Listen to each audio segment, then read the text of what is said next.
Ang Lakers, maganda ang simula nila ngayong season dahil yan sa MVP performance ni Luka Doncic. Pinapangunahan kasi nito ang Lakers sa scoring. Sa katunayan nga niyan, si Luka ang number 1 pagdating sa points per game ngayong season. Nag-a-average kasi ito ng 35 points, 8.5 rebound at 9.4 assists per game. Hindi naman niya nakakagulat dahil simula pa lang ng kanyang second season sa NBA, si Luka ay palagi nang nakakasama sa top 5 ng MVP rankings.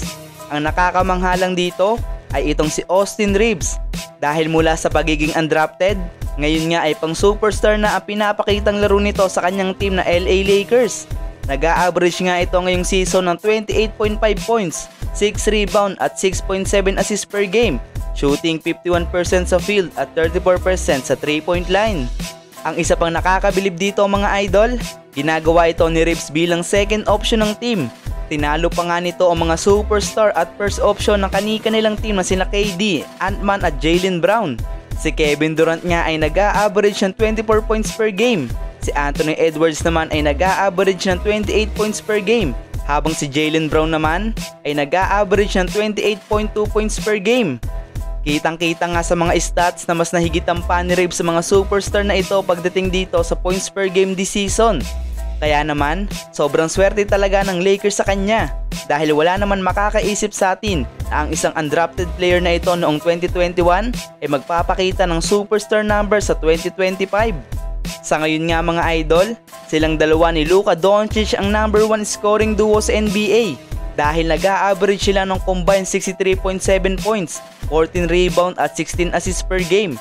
Kapag nagtuloy-tuloy nga ito hanggang matapos ang season, silang dalawa nga ang magiging best scoring duo sa history ng NBA dahil may higitan pa nila ang duo nila MJ at Pippen noon sa Bulls at LeBron and D-Wade naman sa Miami Heat. Sa last 5 games nga ni Austin Reeves ay nagtatala ito ng 30 points, 6.4 rebound at 5.2 assists per game.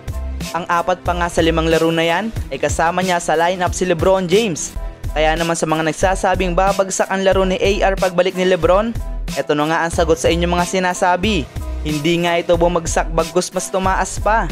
Bigyan nga natin ng credit ang coaching staff ng Lakers lalo na si JJ Redick dahil tuluyan nilang nilabas ang tunay na potensyal na meron itong si Austin Reeves.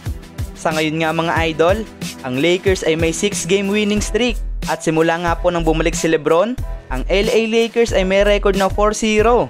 Bukas nga ay makakalaban nila ang mahinang team ng Pelicans mga idol. Sigurado nga ma-extend pa ang kanilang winning streak dahil dito. Ano ba ang masasabi nyo sa pinapakitang laro ni Austin Reeves ngayong season mga idol?